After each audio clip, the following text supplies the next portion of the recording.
ابتدا ہے رب جلیل کے بابرکت نام سے جو دلوں کے بھید خوب جانتا ہے۔ السلام علیکم سامعین، آج ہم آپ کے لیے لائے ہیں کہانی چور کی نماز۔ اسی زمانے کی بات ہے کہ ایک چور بادشاہ کے محل میں چوری کرنے کے ارادے سے گیا۔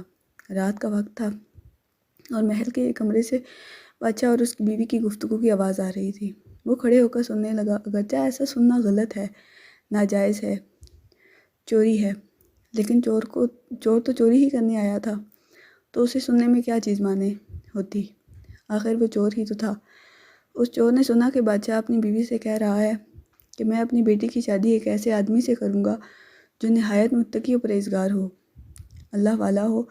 چور نے یہ سنا، اس کے دل میں یہ خیال آیا کہ کیوں نہ میں کچھ ایسا بن کر دکھاؤں کہ بادشاہ میرے ہی ساتھ شہزادی کی شادی کر دے۔ دل میں ایک حرص پیدا ہو گئی۔ اب وہ چوری کرنا تو بھول گیا، لیکن دھوکہ دینے پر اتر آیا۔ گھر جا کر بہت دیر تک سوچنے لگا کہ کس طرح میں اس بات پہ کامیاب ہو سکتا ہوں۔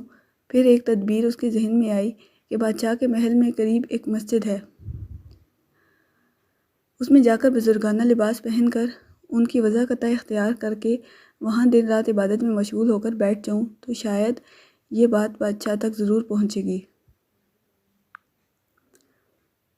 کہ کوئی آدمی یہاں ایسا متقی پرہیزگار ہے جو دن رات اللہ کی عبادت میں مصروف رہتا ہے، تو ہو سکتا ہے کہ بادشاہ کی نگاہ میرے اوپر پڑ جائے اور میں شہزادی سے شادی کے لیے چن لیا جاؤں۔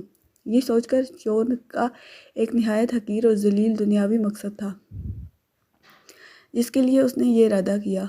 اس نے اپنے پروگرام کے مطابق بزرگانہ لباس و پوشاک پہنا، بزرگوں والی وضاقتہ اختیار کی اور اس مسجد میں جا کر نماز ذکر و تلاوت مراقبہ شروع کر دیا۔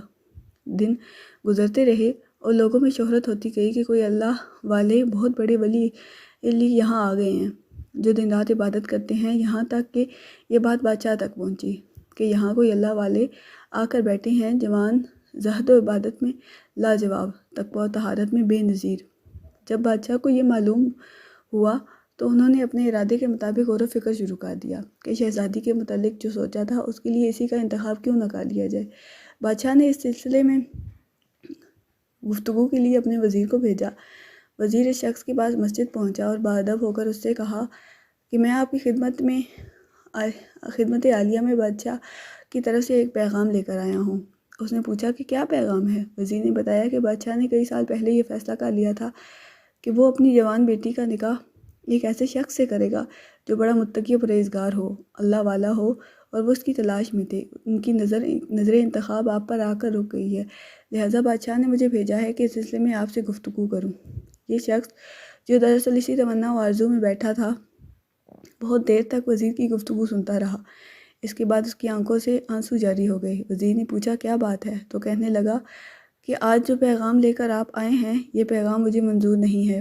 وزیر نے کہا کیوں منظور نہیں ہے؟ اس شخص نے کہا کہ دیکھیے، میں صاف بات آپ کو بتا دیتا ہوں، میں اصل میں ایک چور تھا۔ ایک مرتبہ بادشاہ کے محل میں چوری کے ارادے سے گیا، پھر جو کچھ بھی ہوا اس نے سنا دیا، اور اس کے بعد اس چور نے کہا کہ میں نے یہ وضاقتہ اس حرص میں اختیار کی تھی، لیکن میں یہاں آ کر بیٹھا تو میرے اللہ نے مجھے اپنا بنا لیا۔ اب بس اس کے بعد مجھے اور کسی کی ضرورت نہیں ہے، میرے لیے میرا اللہ کافی ہے۔